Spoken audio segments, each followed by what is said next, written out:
Le Grand Sud a principalement souffert de cet ouragan de Matthew. Mais pourtant, lors de son passage, Matthew a déchaîné des rafales de vent assez fortes, beaucoup de pluie sur le reste du territoire, sur des zones allant, disons, de l'ouest à l'Artibonite, au nord-ouest également. Donc je pense qu'une grande partie du territoire a été touchée, et pas uniquement le Grand Sud, mais c'est le Grand Sud qui a absorbé le plus grand choc.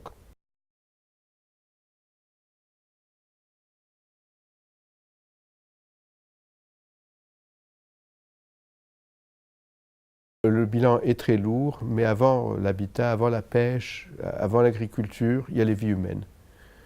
Et nous avons payé un lourd tribut en vie humaine.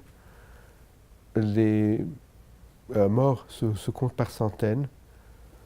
Nous n'avons pas de décompte exact, malheureusement, de par le fait d'ailleurs que c'est un événement naturel assez violent, mais aussi parce que le gouvernement au niveau central vérifie toutes les statistiques qui proviennent des communes. Donc nous voulons avoir une information qui n'est pas basée sur la rumeur, qui n'est pas basée sur des témoins oculaires, mais sur une documentation. Donc nous sommes déjà dans plusieurs centaines de décès, et malheureusement je sais qu'il y en aura d'autres qui vont s'ajouter au nombre. L'agriculture qui a été, je ne dirais pas décimée, parce que décimée c'est que le 10e, mais peut-être quasiment détruite entièrement. On déplore des pertes de 80%, tout le cheptel du sud, 80% des récoltes, à une période où c'était vraiment la période de la banane, de l'igname, des légumes, qui ont beaucoup souffert. Le bâti également, j'ai fait des visites à Okai, à Jérémie. J'ai visité des endroits un peu plus isolés, et le bâti a énormément souffert. Non seulement d'ailleurs l'habitat précaire, qu'on s'attendait voir disparaître, mais également des maisons en ciment. J'ai vu des colonnes en fer torsadées par le vent. Je pense que c'était particulièrement violent.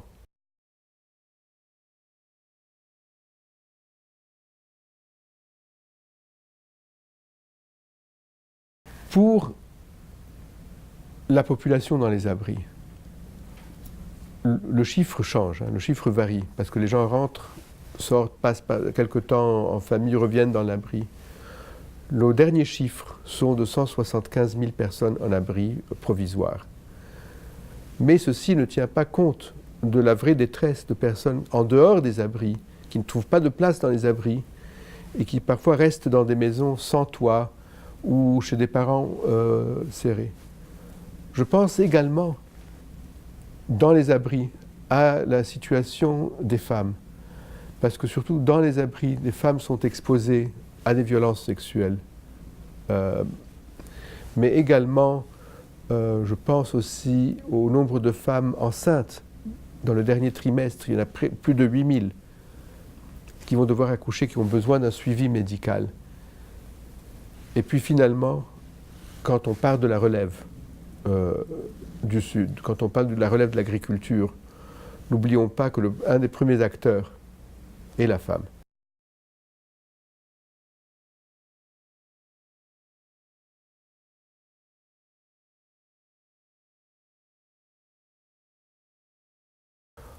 Pour le choc agricole, il y a eu au début, et j'ai vu moi-même au début des gens qui mangeaient des noix de coco, du cocoyer, de l'igname, du plantain qui était tombé de la récolte, mais c'est temporaire. Maintenant, il n'y a plus d'arbres, il n'y a plus d'agriculture, donc je sais que très vite, et dès le 3e jour, disons après l'ouragan, les gens ont eu faim et soif, parce qu'il n'y a pas d'eau potable également, ce qui est un manque cruel.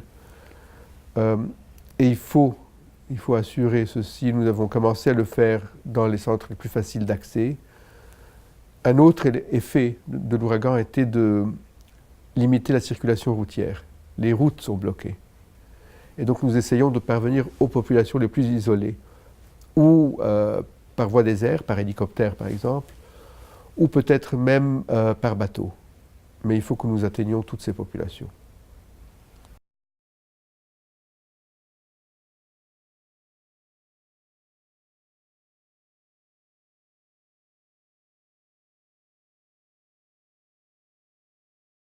L'ONU a demandé une aide de 120 millions de dollars pour toucher les 750 000 personnes les plus touchées, les plus affectées, les plus dans le besoin immédiat. Mais à terme, c'est effectivement 1,4 million qui aura besoin d'aide. Nous avons beaucoup de générosité qui s'est exprimée pour Haïti. Des pays amis, des pays de la région pour commencer, la Caraïbe, la République dominicaine, également le Brésil, Honduras, le Panama, la Colombie, donc dans la région, ont répondu à l'appel humanitaire avec des vivres, avec des services médicaux, Cuba également, avec de l'eau. Et puis, dans le monde, nous avons eu une collaboration énorme des États-Unis, de la France, du Canada, de la Suisse et d'autres pays amis qui ont offert de l'aide. Et cette aide arrive quotidiennement. Les Nations Unies, bien sûr, ont répondu présent. Nous sommes ici sur le territoire et nous avons des moyens logistiques qui nous permettent d'acheminer cette aide et d'acheminer un soutien immédiat aux populations. Les agences des Nations Unies également présentes avaient prépositionné des stocks dans certaines zones du pays pour justement cette éventualité. Donc nous avons pu offrir une aide immédiate, mais encore une fois, je vous dis, cette aide tarde à venir pour des difficultés d'accès. Les routes sont très très difficiles. Il y a des mornes qui se sont éboulées sur la route même, qui déboulonnées.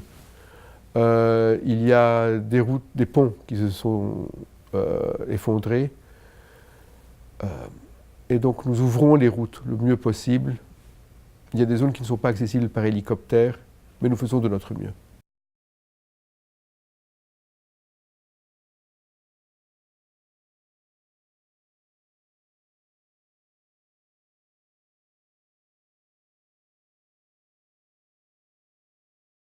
Le choléra, effectivement, est dans la zone. Et le choléra est introduit par la contamination de l'eau potable par la matière fécale, avec la pluie, avec la quantité énorme de pluie, autant de pluie qu'on reçoit en un jour. Toutes les fosses septiques ont débordé et contaminé l'eau. Donc il faut faire très attention à ce qu'on boit comme eau. Il faut purifier l'eau, il faut des aquatabs par exemple, il faut des filtres. La première réponse donc a été de fournir des aquatabs, des produits de purification de l'eau, du chlore, parce que la chloration au domicile est essentielle, et graduellement d'installer des systèmes de purification d'eau. Je sais que la France en envoie 2, d'autres viennent de l'Espagne, et graduellement un système s'installe dans les zones touchées.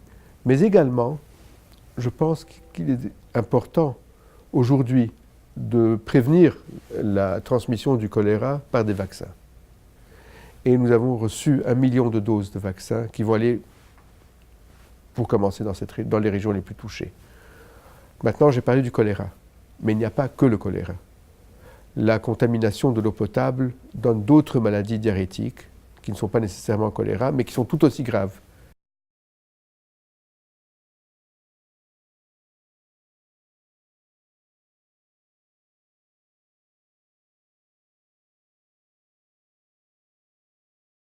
L'équipe des Nations Unies pour la réponse et la coordination des désastres est arrivée avant l'ouragan, la veille.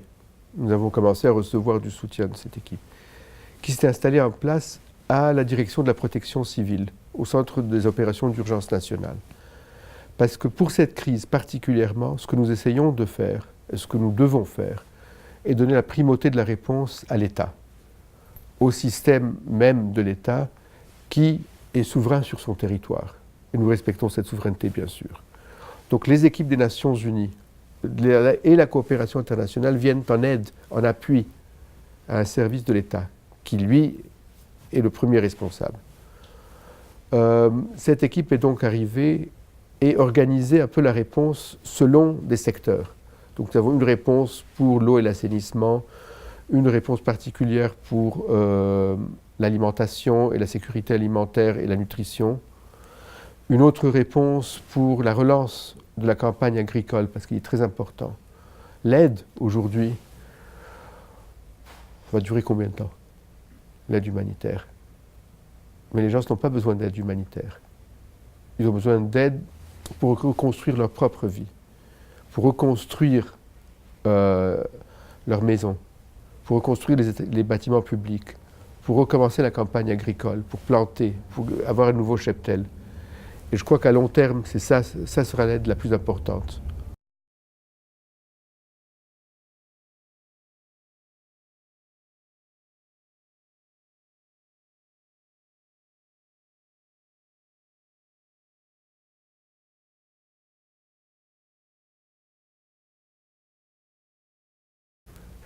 Nous avons eu un avertissement. Avec Matthew, nous avons eu 3-4 jours d'avertissement. Qui nous a permis, je pense, qui a permis à la direction de la protection civile de donner des alertes. Je sais qu'il y a eu beaucoup de gens qui sont morts, c'est terrible à dire. Mais il y a eu également, de la part de la protection civile, de la part des centres d'opération d'urgence départementaux, de la part des mairies, des services déconcentrés de l'État, de la PNH, tout un effort pour convaincre des médias, dont Minusta FM, de pousser la population à évacuer les zones à risque, le bord de mer, les rivières, et de se réfugier dans des maisons en dur. Donc il y a eu tout un effort. Malheureusement, il y a eu beaucoup de morts. Mais s'il n'y avait pas eu cet effort d'évacuation, nous aurions déploré beaucoup plus. À long terme, la préparation commence à l'école. Il y a quelques mois de ça, j'étais au Cap pour une simulation de séisme et de tsunami sur la ville. C'était une simulation. Mais nous en avons profité pour expliquer à toutes les écoles quels sont les dangers, quelles sont les mesures à prendre, comment se protéger en cas de séisme, comment se protéger en cas de tsunami. Et je pense qu'une leçon que nous apprenons aujourd'hui, c'est que s'il y a une prévention à faire, s'il y a des mécanismes à installer, le premier mécanisme, ce sont les écoles, ce sont pour les enfants, qui en parlent après à leur famille. Un second mécanisme qui, je pense, est très utile, je l'ai vu à Jérémie avant-hier, sont des sirènes. Je suis étonné que dans un pays comme Haïti, exposé à des intempéries, exposé à des séismes, il n'y ait pas des sirènes d'alarme qui sont testées tous les mois pour avertir la population d'aller se réfugier à l'approche d'une catastrophe naturelle.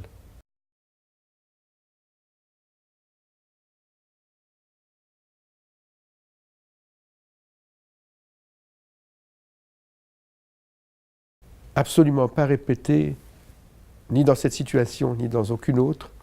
Nous ne pouvons pas concevoir de l'aide, que ce soit de l'aide internationale bilatérale ou multilatérale, ou l'aide des ONG, qui se fasse sans la connaissance de l'État, qui se fasse sans l'aval de structures nationales. Il est important pour quiconque veut donner de l'aide à ce pays, de le faire à travers les institutions nationales, pour éviter la confusion, d'abord, pour des raisons pratiques, pour que tout le monde n'aille pas au même endroit, pour éviter l'agglomération de personnes autour de centres de distribution, comme il y a eu par exemple lors du séisme, et donc la bidonvillisation de certaines zones, ce qui m'inquiète beaucoup. Il faut travailler avec des structures nationales qui sont à même de pouvoir coordonner et de pouvoir distribuer cette aide dans toutes les zones qui en ont besoin, et pas de la concentrer là où c'est le plus rapide. Et nous, en tant que Nations Unies, nous offrons notre aide à l'État pour assurer cette coordination.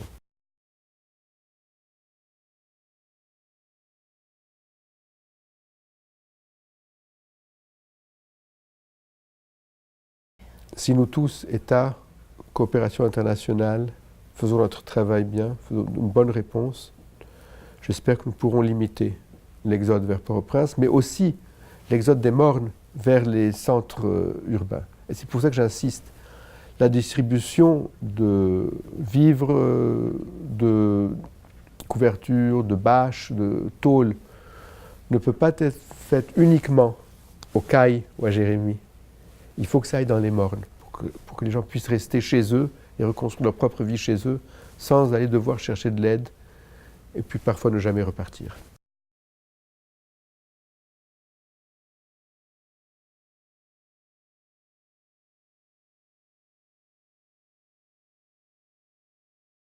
j'ai un mot auquel je tiens, et non seulement pour la réponse aux catastrophes naturelles, à l'ouragan cette fois-ci, mais en général. Il faut faire confiance aux Haïtiens. Ils savent ce qu'ils font, il faut juste leur faire confiance, ils sauront reconstruire, ils sauront refaire leur vie.